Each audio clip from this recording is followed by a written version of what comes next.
O caso de hoje envolve uma trama diabólica: amizade, bondade e maldade. Uma mulher que faria de tudo para se livrar da cadeia, até mesmo punir pessoas inocentes. Hoje você vai conhecer o caso de Michael Giles e Quanetta Harris. Gostaria de pedir a atenção de vocês, pois esse caso é cheio de idas e vindas até o final do vídeo.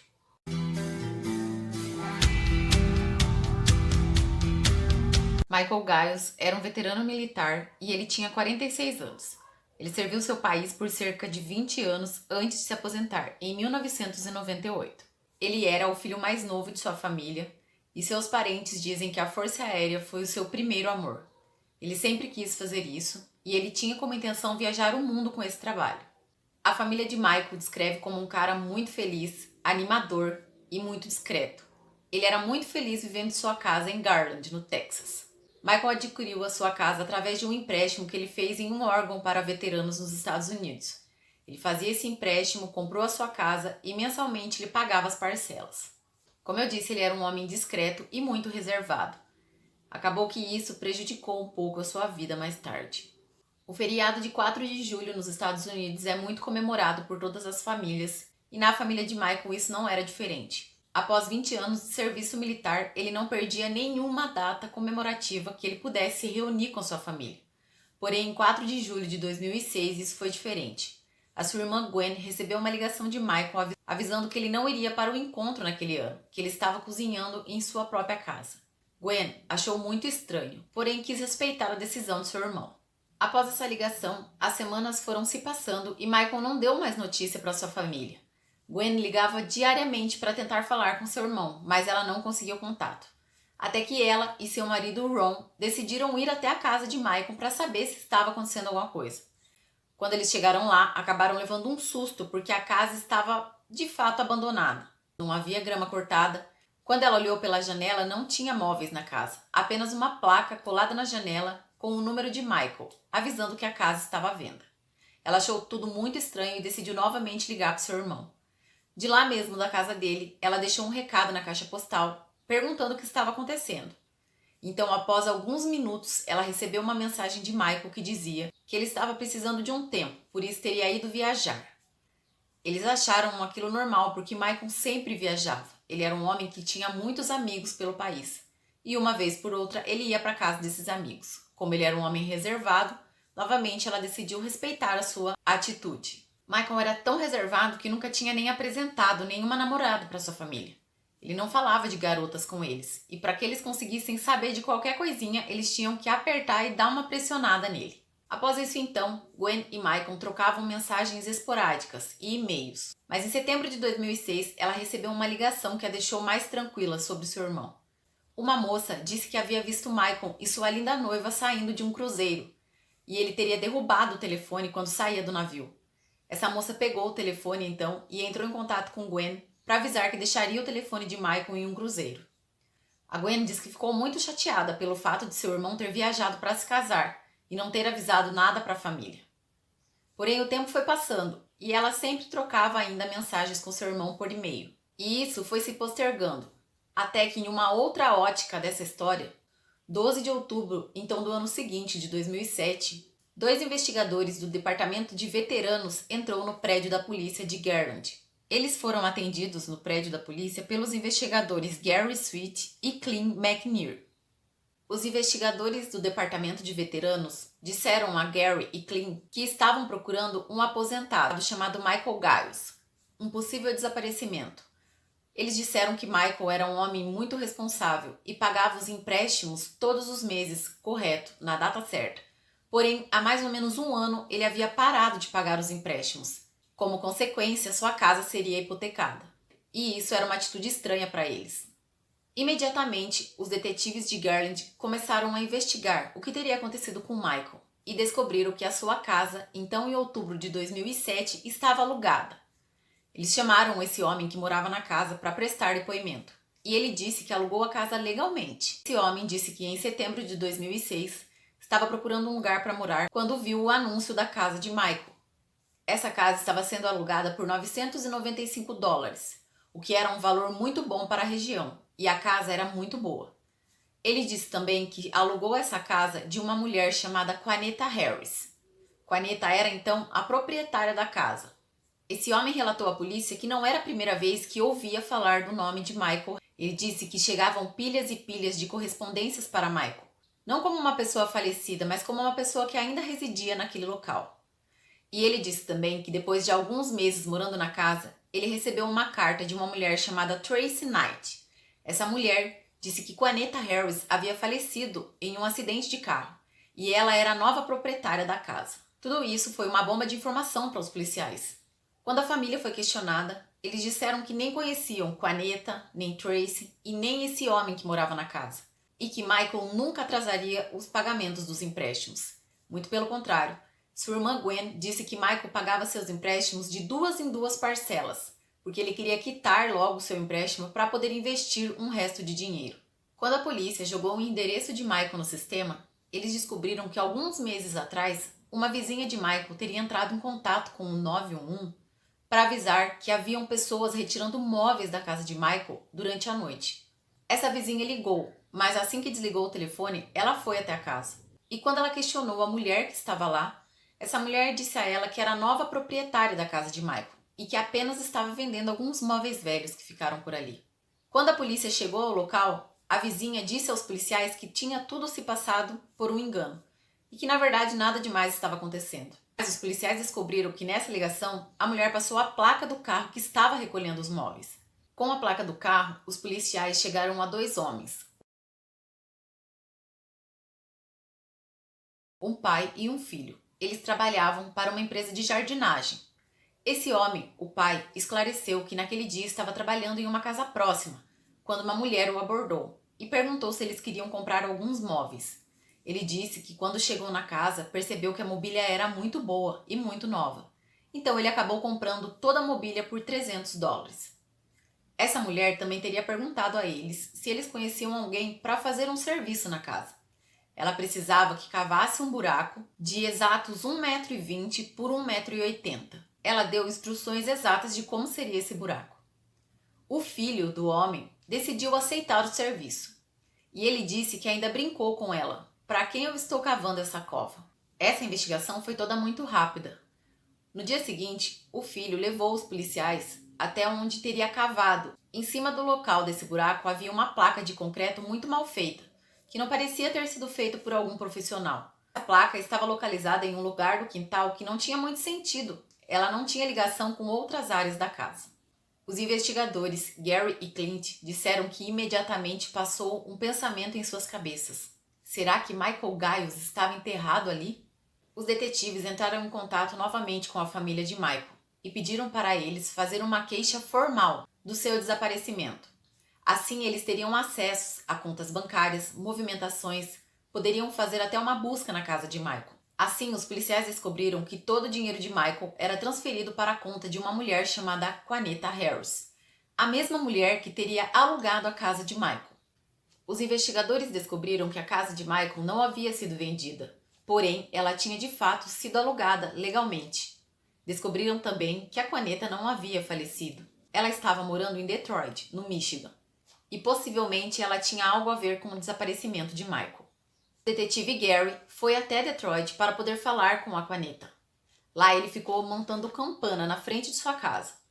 Enquanto isso, o detetive Clint estava na casa de Michael. Isso aconteceu no dia 18 de outubro de 2007. Eles conseguiram um mandato para poder escavar o quintal. Eles já tinham redigido até um mandato de prisão para Juaneta. Porém, eles precisavam de um corpo para que o juiz pudesse assinar o mandato. Os detetives ficaram em contato, um na casa de Juaneta e um na casa de Michael. Se infelizmente encontrassem o corpo de Michael, Juaneta seria presa na mesma hora.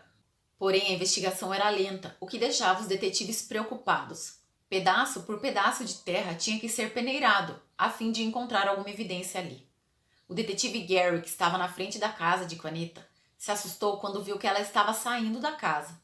E com medo de ela acabar escapando ou fugindo, ele decidiu abordá-la.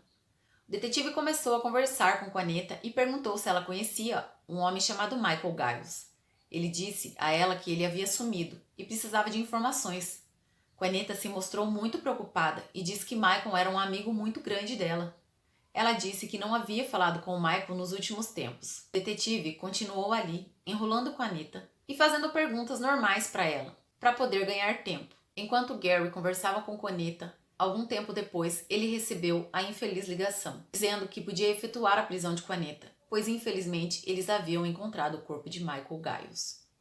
O detetive não quis dizer a Juaneta que ela estava presa, mas sim disse a ela para acompanhá-lo até a delegacia, para fazer algumas perguntas, e logo que ela respondesse, ela seria liberada. Ele disse que usou essa tática para poder tirar algumas informações de Juaneta.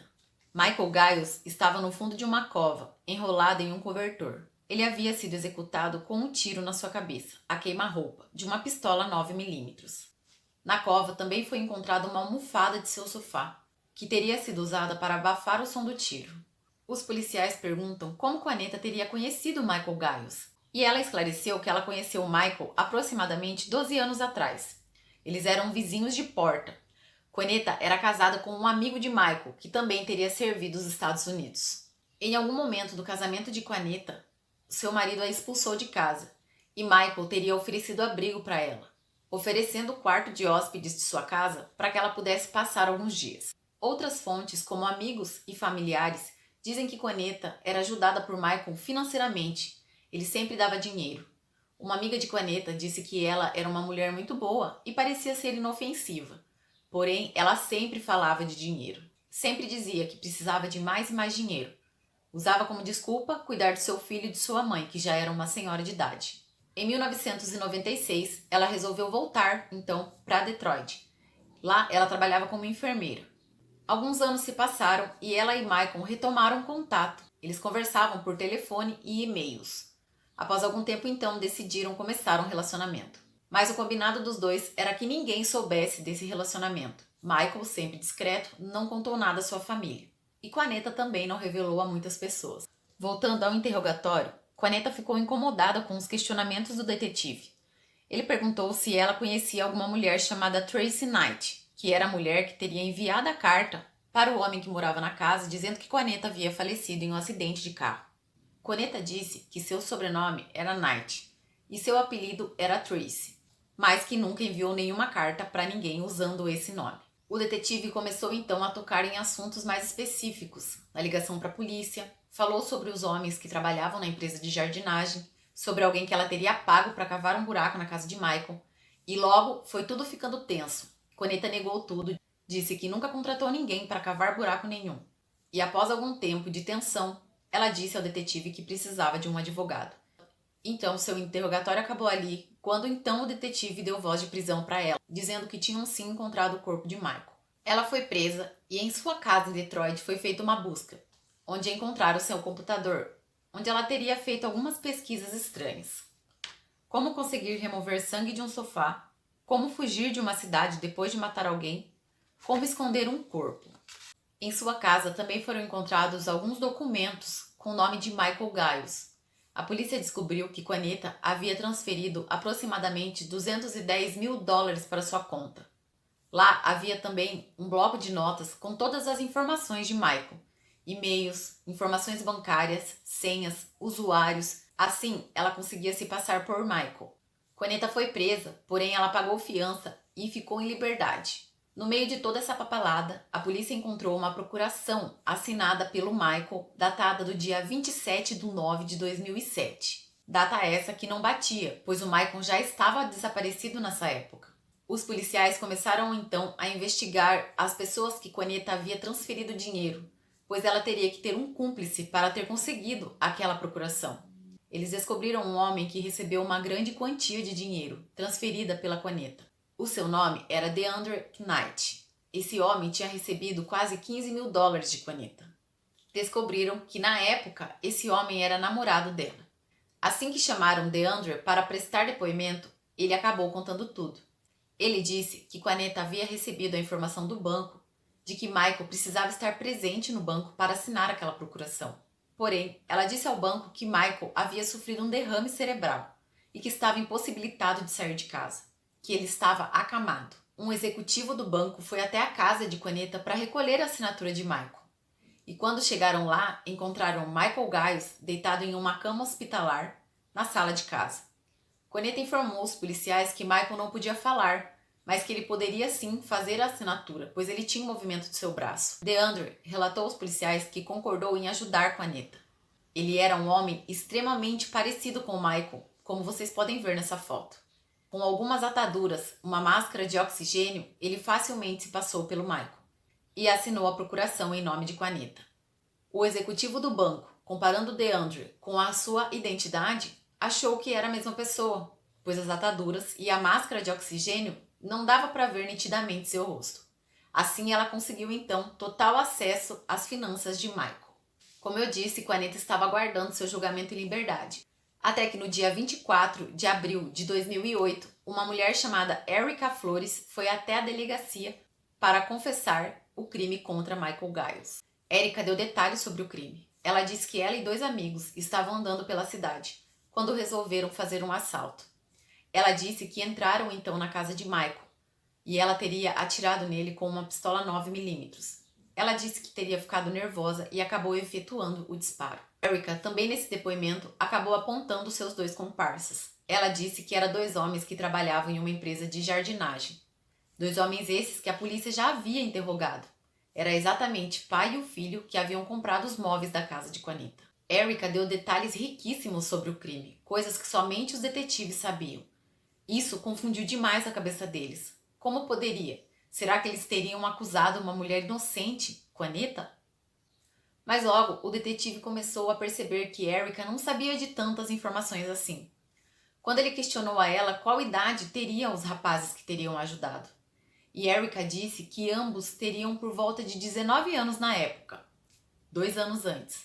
Porém, um dos 2 rapazes, que seria então o pai, ele tinha 56 anos de idade. Logo, os detetives começaram a pressionar Erica, até que ela teve que revelar toda a verdade. Essa história teria confundido tantos detetives. Uma história muito parecida com a de Erica aconteceu na cidade vizinha, Richardson. Um homem entrou na delegacia dizendo que conhecia o assassino de Michael Giles. Esse homem disse que não era Juanita Harris. Ele disse que ele e mais 2 amigos haviam seguido um homem pela rua e decidido roubá-lo. Mas ele disse que quando entraram na casa desse homem, um dos seus 2 comparsas teria ficado um pouco histérico e com uma pistola 9mm teria atirado na cabeça dele. Ele revelou que esses 2 amigos trabalhavam em uma empresa de jardinagem. Tudo estava ficando estranho, porém a polícia continuou o questionamento. E voltando para Erica, ela disse que teria recebido uma ligação de uma mulher. Essa mulher disse que encontrou o currículo de Erica e resolveu contratá-la para um trabalho. Elas marcaram então um encontro na frente do fórum da cidade. Lá a Erica encontrou com uma mulher negra com uma peruca, como se ela fosse uma senhora mais velha. Essa mulher disse a Erica que fazia pesquisas, que sempre fazia isso e que ela não precisava se preocupar. Erica era uma mulher negra e ela disse que era ela o perfil que ela precisava. Alguém que entrasse lá, confessasse o crime. Mas tudo isso para saber como o sistema judiciário se comportava em relação a mulheres afro-americanas. Erica logo se convenceu, pois ela precisava muito de dinheiro. Ela tinha um filho pequeno e ficou muito feliz porque tinha arrumado um trabalho em um lugar legal. Já o homem que teria confessado o assassinato de Michael Giles na cidade vizinha disse que era um ator e que teria sido contratado por uma mulher no telefone. Essa mulher teria ligado para ele dizendo se passar por uma comandante da polícia. Ela disse a ele que eles sempre faziam essas pegadinhas na delegacia e que ele não precisava se preocupar, porque era normal. O homem, então, como um ator que foi contratado, entrou gritando na delegacia que ele sabia quem tinha matado Michael Giles. Os policiais logo deduziram quem seria essa mulher e eles mostraram para a Erica na delegacia algumas fotos e ela, sem nem pestanejar, apontou diretamente para a foto de Juanita Harris. Ela disse que reconheceria Juanita em qualquer lugar, mesmo sem a peruca que ela usava. E mais, Erica disse que Juanita foi tão boa em persuadi-la porque ela chegou a tocar em assuntos como pagamentos semanais, benefícios médicos, odontológicos e até benefícios para o filho de Erica. Ela disse que Juanita deu folhas de papel com um roteiro e ela teria então que ensaiar. Juanita também teria dito a Erica que se ela chorasse, seria ainda mais convincente. Nesse papel tinha muitas informações sobre o crime. Com todas essas evidências e coisas malucas que aconteceram, a justiça revogou a liberdade de Juanita. Com tudo isso, Juaneta voltou então a ser presa e começou a aguardar o seu julgamento. O ex-namorado, então de Juaneta, DeAndre Knight, resolveu então testemunhar contra ela, dizendo tudo o que ela teria feito. Juaneta estava aguardando o julgamento e ela tinha duas saídas, ou prisão perpétua ou uma pena capital. Porém, depois de uma semana de julgamento, ela decidiu fazer um acordo e se declarou culpada. Dia 12 de outubro de 2009, Juaneta recebeu a sua sentença de 50 anos de prisão. Ela foi descrita pelo detetive como uma mulher golpista, impiedosa, fria e calculista, que tem gelo correndo pelas suas veias. Mas se você pensa que ela parou por aí, engano seu. No ano de 2006, ela conseguiu um formulário no condado de Dallas e ela acabou forjando a assinatura de um juiz para que sua pena fosse reduzida de 50 anos para 8 anos. Mas com sorte, a sua tentativa de falsificação foi detectada. Ela permanece presa na unidade Dr. Lani Murray, em Gatesville, no Texas, e ela será elegível à liberdade condicional no ano de 2033. Juaneta ganhou a confiança de um homem bom, de um homem que serviu seu país por 20 anos. Michael Giles, um homem muito responsável, infelizmente teve um fim terrível, por confiar em uma mulher que só tinha maldade em seu coração. Me conte aqui se você já conhecia esse caso. E se você conhecia e sabe de mais informações, por favor deixe nos comentários. Um beijo e até o próximo caso.